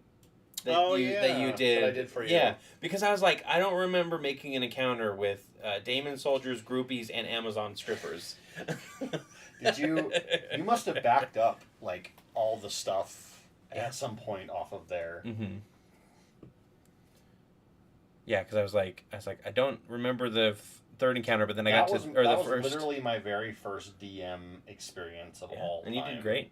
The chain dragon was the one that I was like, yes. Oh yeah, a dragon made of nothing but chains. Yep. And then Richard Damon, because he's Dick Demon. Oh, that's right. Right. Well, okay. It was a bachelor party. It was a bachelor party. Yeah, it was meant to be. It was meant to be a little raunchy. Yeah, a little crazy, for sure. Cory played a butcher. That he was a barbarian butcher with 2 cleavers as his weapons, and I always thought that was pretty cool. I had a little bit of mage in me too, and I had a familiar. We need to get that. Familiar. We need to print that out. I have Coranius. As a Hereforge? Yeah, he's just an innkeeper now. Oh. But I want Coranius is to my official I want to print the self-insert character. Yeah. I want the barbarian version of him. Get the giant butcher's axe cleaver. Yeah, well, but 2. Yeah, 2 of them, one in each hand, because you got to be able to. You got to dual wield. Right? I think having like one really big one and then like a smaller regular cleaver in the offhand would be cool. Well, that'd be kind of cool. Yeah, because it doesn't have to be symmetrical. That's true. That's true. Yeah. But yeah, there's a lot of little half notes that I have from the old 4th edition campaign that are like, hey, here's this week's session, and it's just encounters. Just be like 3 of these, 2 of these, 1 of these, 3 of these, 2 of these, 1 of these. Yeah, you were very much make a lot of stuff up on the fly or very limited, which is fine. And you did good. Yeah, I thought it was a fun game. Yeah, I had fun as well. Base time. I think I would love to be like, oh, what would we make X character, Y character in D&D 5th edition? Like, how would we design that? Yeah. But I kind of want to save that for maybe some like video content or something. Yeah, well, we have plans for monsters and stuff. Remember that based on like video games or popular franchises. And things like that. So keep an eye out for something like that when we ever find time to do that. That's the hardest part is finding time. I have to have a job to survive elsewhere, so I can't do D&D stuff full time. Yeah, because we'd love to. Oh, for sure, so much. Other than that, I'm trying to think of something else to talk about. Well, you can't say it. Hey, ruin the magic. Yep. Now people know that I am terrible at coming up with stuff. Yeah, I have always been bad at small talk. Until I get going, and then I do not stop the small talk.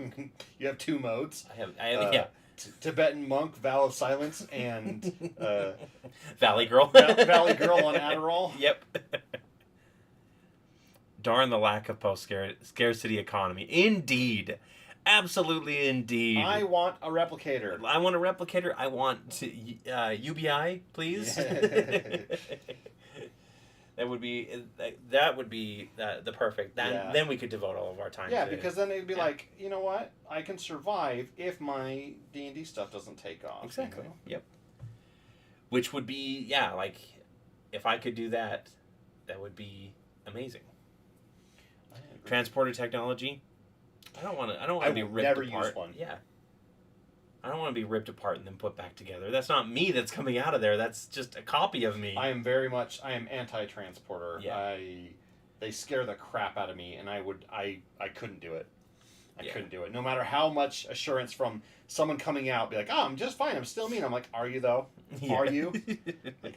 The philosopher debate inside of me would rage on for my whole life, and I just be like, you know what? I'm just gonna walk.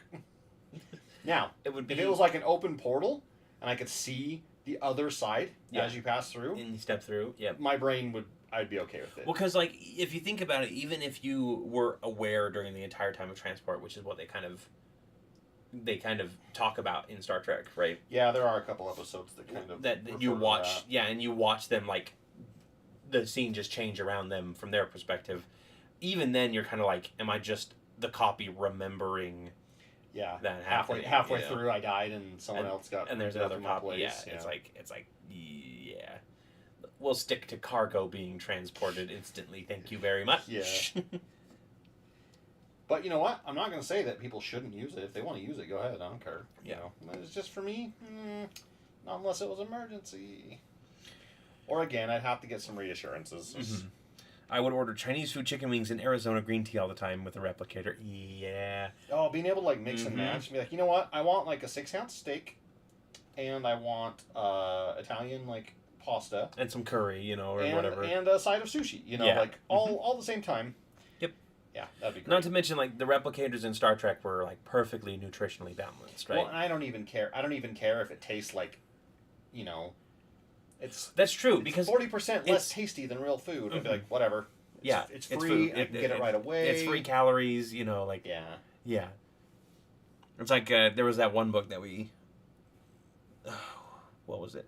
Powers or something, where the one girl, she was completely, like, invulnerable skin, immune to everything, Mhm. but it meant that she couldn't taste anything, so she hated eating and was like, Yeah. she was losing weight because she couldn't, like, She forgot to eat. Yeah. Couldn't And- taste anything. and eventually they're like, oh, here, and they just hand her, like, a bottle of olive oil, and she drains the whole thing, and it's like 2,000 calories, you know. Yeah, it's like 10,000 calories. 10,000 yeah. calories in itself. She just has them lying around all over her like apartment and Mhm, stuff. because she can't taste it, so it's just like Yeah, it's just yeah. like, yep. In fact, I think she said she kind of liked it because it had a texture. It had like a liquid, you know, a thicker texture going Yeah. down that felt different than normal food.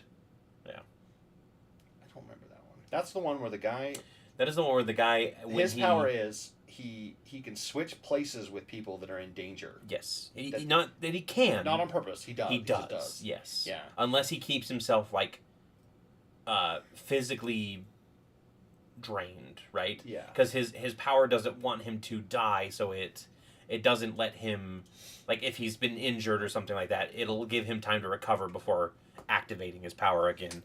And so, like, they eventually they find him, and this is in a world where, like, anybody with powers is considered an abomination and Well, treated like You get crap. powers, and the power amplifies whatever like odd social oh yeah trait you have. Mhm.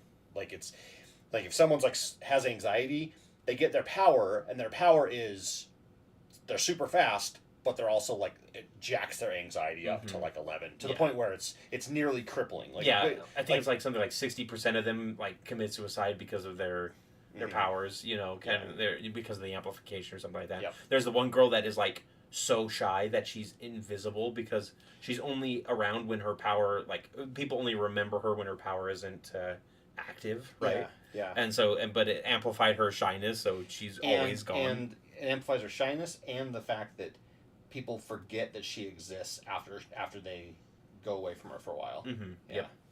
Yeah. It was a good one.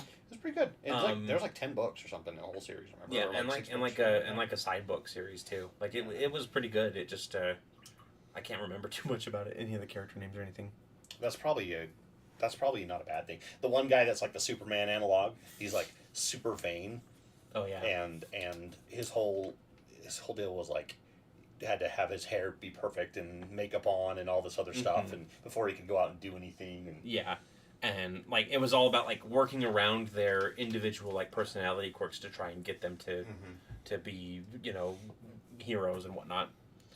Apropos of technology, what level of tech do you prefer in D&D? And do you find that higher tech levels make things too uninteresting? Well, magic is already just high technology. that you don't understand. And I don't mean that in the usual, like, oh, magic's just tech that we don't understand. No, it's like, what's the difference between somebody being able to make a portal spell and being able to teleport you? You know, across, you know, using technology. Nothing. So having a high magic society is the same as having a high tech society, in my opinion. It's just a different way of doing things.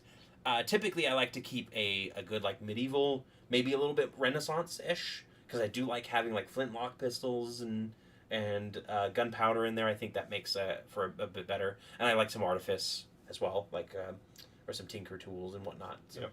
some steampunk kind of going on. I am very much in the like whatever level of tech that Spelljammer is. Oh yeah, Ships in the astral sea, you Mhm. know. not necessarily technologically advanced, but it's like you can tell that they're pretty close, right? Like, Yeah. yeah. Again, it's indistinguishable at that point, right? But that's me I love sci-fi stuff, so anything that gets close to that, I'm all in on. D&D version of Sliders. Our brother-in-law is doing something like that. Oh, Because he's having something hunt his party across multiple realities, and filling, like, sending waves of undead at them in these individual realities and stuff. I may have also implemented a little bit of that with Urza or Erza, and that whole storyline that we may get to someday. Did Who knows? that came out, right?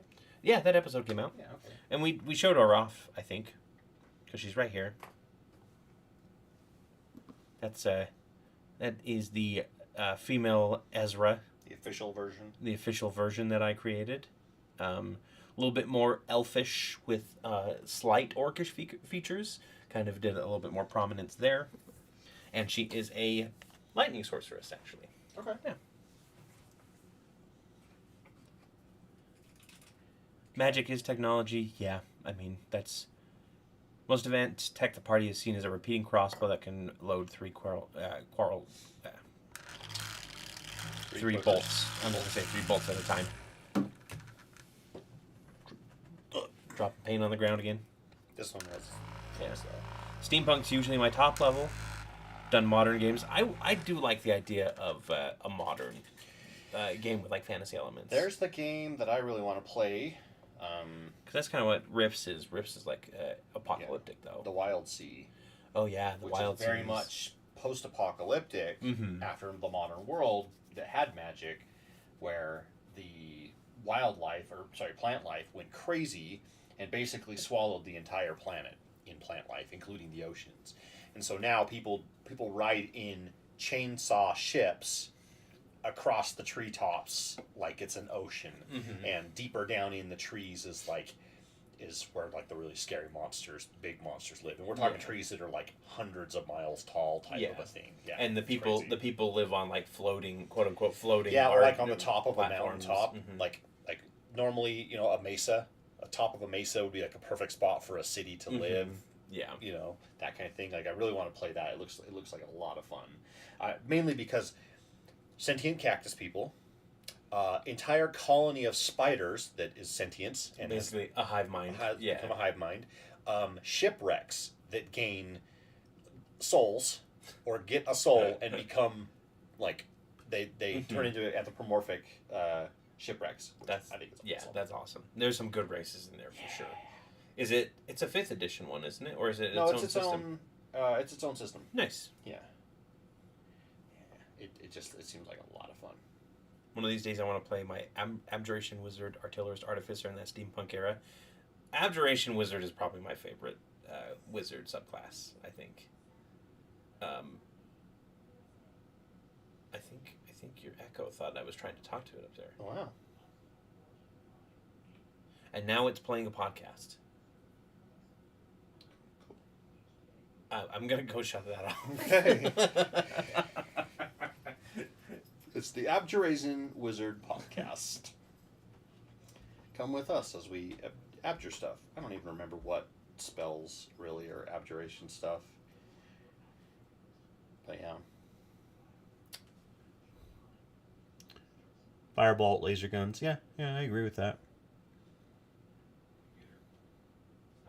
Steampunk is a lot of fun. There's a couple people in our group, and I will not name names, that totally dislike airships and stuff. And I think it's hilarious every time that we have to use an airship, and they might not like it as much as they could. I think that's pretty dang funny. So it wasn't a podcast. What was it? It was It's like a comedy special? It was like a quiz game Okay. hosted by Chris Traeger Okay. from Parks and Rec, or the guy I can't remember the actor's name, but Chris Traeger, Health Nut, and Perkins. Ian Perkins. Yeah, he was the one, like, reading the questions off and everything. Oh, that's funny. And the question was, what is a chorizo? What is a chorizo? I have no idea what that is. It's a Rob character. Lowe, thank you, Casey. I knew you would It's be a able to help character me. in in Yu-Gi-Oh that you summon little puffball? No, that's a Karibo. A Charibo, right? A chorizo is a sugary treat that you get at a water park. No, that's no. That's a churro. Oh, okay. No, chorizo's meat. Is it actually meat? Yeah, it's Okay. you can. It's like a. I think it's a Mexican or Spanish dish. Mm-hmm. It's like a. I get it a lot, like breakfast burritos, like chorizo breakfast burrito stuff. Nice. Look at this cool. Look at this distinguished gentleman. Look at this cool gray for the tiles. That is really awesome. I love It's that. it's called. Want to show that off? Yeah, Holy White from Army Painter. Holy white. Holy White. Oh, like it. holy white. Wait, no, that kind of. Like All Holy Night. Yeah, but that feels weird, right? It feels Oh yeah. It does supremacist. Supremacist.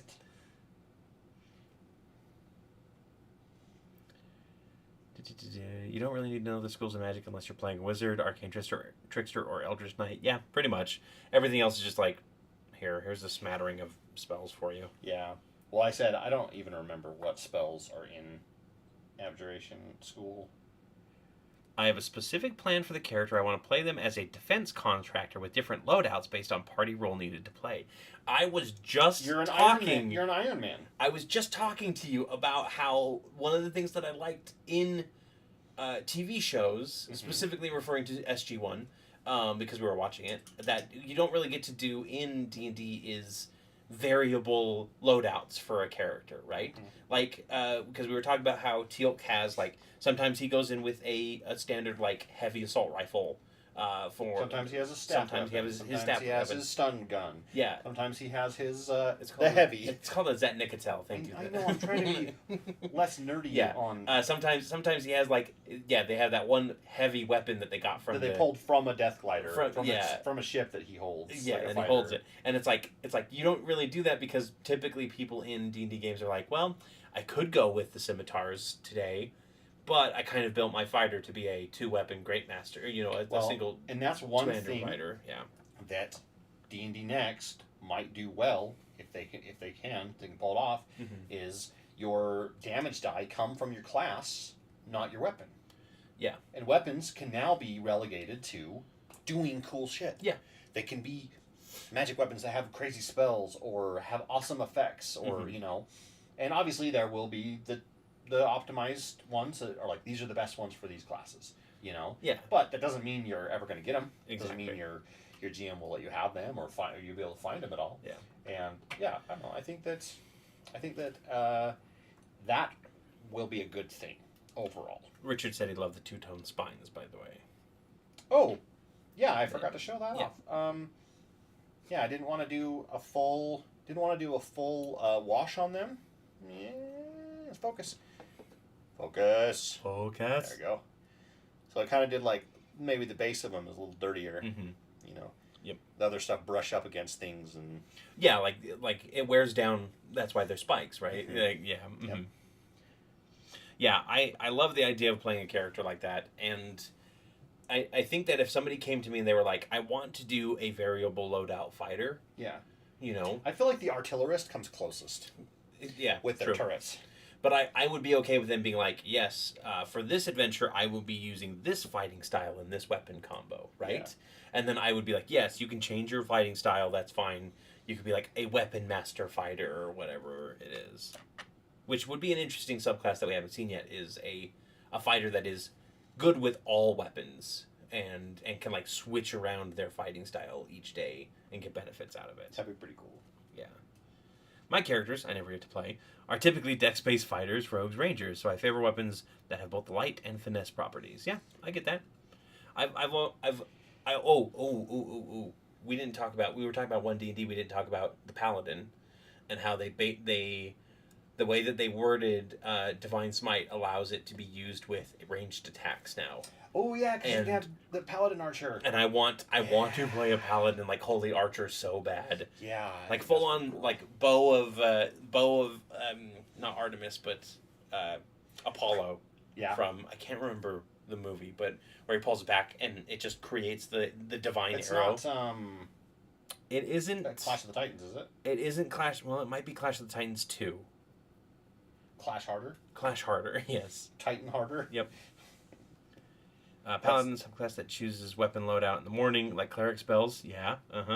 Yep. Unarmed. I also want to do an unarmed strike, like fighter, like a brawler. Like I think that would be really cool. I've always thought that it'd be really cool to do like a brawler, someone that only uses their fists. And I mean, I'm kind of playing one as Bolt, but I still have spells and stuff. I want like a full on. Everything they do is martial based, like punches and kicks, full on martial arts style, or even just if you want to go full, just like boxer. Right? Hot take: spears should be finesse weapons. I don't agree with that, but I get where they're coming from. I actually kind of agree with that because you know what a very like fancy spear is that you like wield with delicate grace like a martial artist. It's a glaive. Yeah, that's what a glaive is, right? So a glaive could be a finesse weapon. But remember, spears are not. Oh, sorry, finesse. I'm thinking. Like a martial weapon, like a different, like it takes more training. No, finesse like a light weapon that can be used with dex. Yeah, okay, I'm in.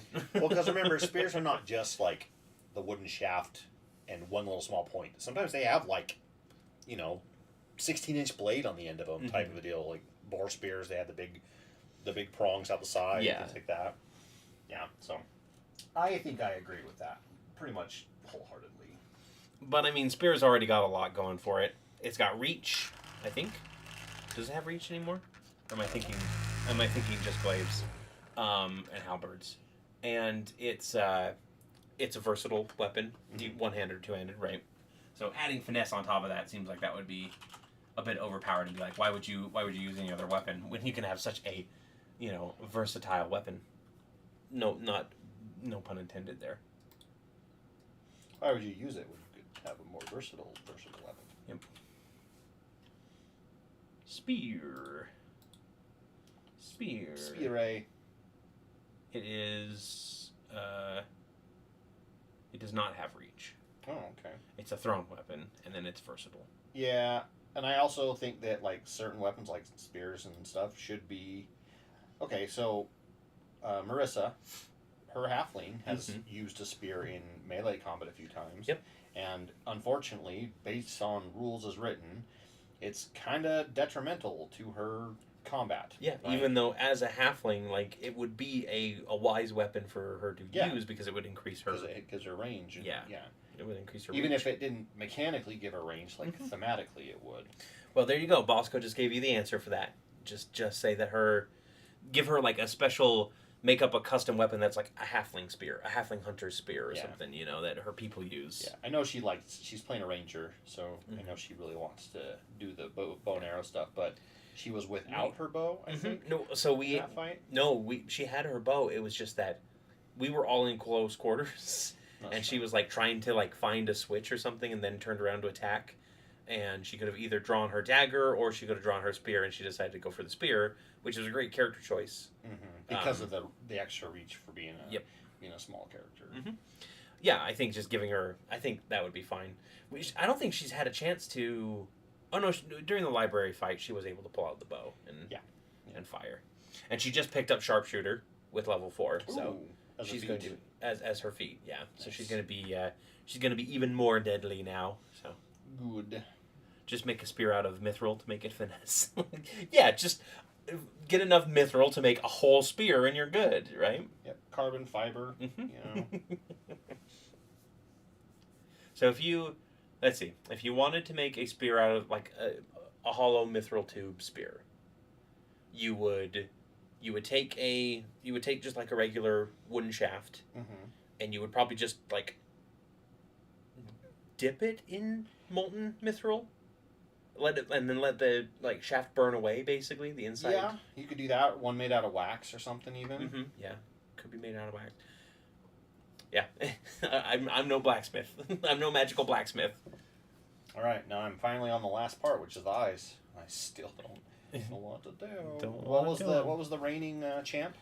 Green with a yellow, like a deep yellow, eyeball. Or like not eyeball, pupil. Like green with like a yellow dot. Okay.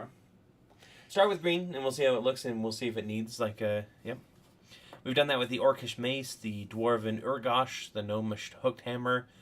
Can be represent all sorts of things ceremonial. Yep, exactly. Like I think it works really well, and I think you should do that. Didn't Cholt have a spear-like one-handed weapon? Yes, the Yaka? The Yaka? Cholt. The Yaka? Don't talk baka. Weaponum. Weaponum? Yeah, it's I don't know how to pronounce it. It's Yklwa. Oh, it's got a pronunciation. Yikulwa. Traditional weapon of the Choltian warriors. It is a simple melee weapon with a thrown property that deals 1d8 piercing damage on hit. While similar to the spear, there are some key differences that make this weapon unique. Let's find out what those are.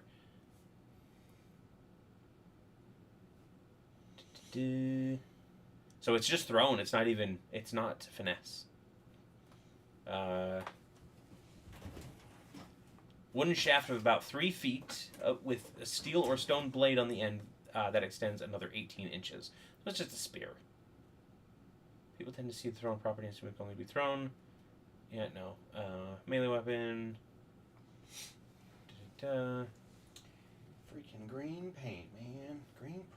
Getting everywhere. Okay, so it's based off of the Ilwakas, which are very real and dangerous weapons of the Zulu people. Let's see what that looks like. And I will change it over. Yeah, okay, you got it. I think Forged in Fire did one of these. Probably. Daisy, Yeah. did Forge and Fire do one? Yeah, you've seen more Forged in Fire than I. You've than seen we them have. all. Yeah, so it's basically just like a Zulu spear, right? That's pretty Nothing cool. too crazy. That's Yeah. pretty cool looking though. Sure. My knowledge of Cholt is limited to the novel Famed Crown. I'm a stickler for not contradicting established lore. Need it for our campaign. The only knowledge that I have is from when I played the Tomb of Annihilation campaign. I only played a few episodes of it, but with Preston's group, a few sessions of it, but it was fun. Yeah, I like Cholt. Before life got in the way again. Yeah, that was a personal decision of being like, I don't have enough time for all of what I have going on right now, so I have to drop something, and it ended up being that. And then I think like 6 months later, the pandemic hit, and I'm like, I would have been perfect to be able to have Fridays because I had Fridays to myself at that point. Mm-hmm. Yeah, not to myself, never to myself, but I had Fridays free from like typical family obligations because that was the big issue, right? Friday was our get together with mom and dad day, and mom was upset when I was spending the time up in my room playing. Yep, and then the pandemic ruined it for everyone. Yeah, pesky pandemic. Pescademic. Pescademic. Did you get the eyes done? I got the green part of it. Ooh, let's see. You probably won't be able to see very well from there. All right. Okay, I like it. I don't even know if we need anything else. Like, it already looks like there's you've got a pupil. Well, that's there. the iris. The pupil Yeah. could be black. Want me to do a black? Pupil? I'm not even Or sure just if we leave it need on the it. green. Yeah, I think we're good. Hard to. Let's see if this one will focus better. Mwah. Hard to tell. That's not gonna work. Nope, no. Sorry, I tried. We need the macro lens for our webcam. The nation lived in quasi-harmony, but that all changed when the pandemic attacked. Perfect. Leave it up to Bosco to throw in an Avatar reference, right? Yep. It's almost focused on paint cam. Okay, I'll try one more time. Okay. All right, let's see here.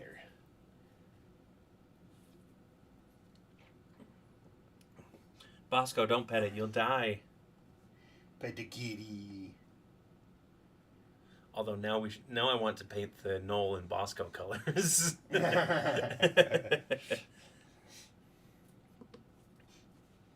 need to paint the rim, though. Yeah. Got it. You have to finish the rim. Friends, don't let friends not paint their base rims. Yep. Please. Yep. You have to. A miniature is not done until the base until room the is base room is painted. Yep. And you know what? I used to be like a stickler, like you have to have black. Casey thinks it needs a more vibrant color for the eye. It's fine. I think you're getting overruled on this one. I used to be a stickler for, black only. rims. Yeah. But I've gotten to the point now where I've seen a couple like colored ones, and especially when people like they're doing like a Warhammer army or something, and they do like all blue and all the same color blue, and I'm like, that's cool because then you can easily pick them out across the table. Preston does that a lot. He likes to do. He's got orange on Victor. He's made a couple of. I think it works really well. I think it works pretty good too. In fact, it's almost like worth it to do that for everybody. Yeah, I'm not gonna do it for monsters. I meant like player characters. Yeah, I'm not gonna do it for the monsters just because I like just simple black. Yeah. Simple black rim. Just you just like simple black. That's all. Simple black. Mm-hmm. Which is the knockoff of Orphan Black, but it's just a slice of life comedy. It's also the competitor to Simple Green, the degreaser. Simple black. It makes things greasier. I see some as different units in Warhammer being painted different colors as well. Yeah, like a commander unit being being a different color. And I like the idea, so I've been doing this lately where, like you can see with the Drakes, right? I'm doing like a quick and dirty paint job on them just because they are minions, and I'm like, you know what? They're minions, whatever. I mean, any one of these could be a deadly encounter for a low-level party. Sure, but I'm making them like, not minion as in the class, but like, they're just monsters you throw on the board, right? Yeah. So, and then I want to spend more time on like the BBEG stuff, Mm-hmm. Like this guy, I'm doing maybe a little bit better paint job than just a quick and dirty one, just because, maybe we'll get to use it one day as one because he's got a rider, and he's literally got a magnetic rider. So yeah. So every time that I start thinking about like minions, right? Minion monsters and like these wyverns being like minions for your characters now. It always makes me go, I would love to do my goblinoid / orc / troll, like, evil army campaign, right? Yeah. Where you guys are fighting against the classic kind Corey, of I'm going to say army. something. You may not like to hear it. Okay. You love armies. I do. I think you need to play something like Age of Sigmar or... No. I know like cost-wise it's expensive. No. But I think you would enjoy it because you love big army battle stuff. I just need to develop my own game and Yeah. just use the miniatures that we have and have you print more army minis. Because how many times have we done a few like, all right, let's print orcs, and you're like, yep, I need all of these orcs, and we end up using like maybe 6 of them, maybe, and we have 30. Yeah. How many dwarves do we have from your dwarf caravan that we didn't get to? Oh yeah, for sure. That's not a bad thing. I think it's fun. I think every dungeon needs to have a veterinarian that takes care of the monstrous creatures. Yes. Yep, I think that should be like the guy from Star Wars that took care of the Rancor. Yep. Yeah, just like that. Exactly. That guy. Just that guy. Just that guy. No one else. Yep, just that one guy. Yeah. So every time that I think about that, I go, the problem is that those first 5 levels of a D&D can go by so fast, right? Mm-hmm. If you're not doing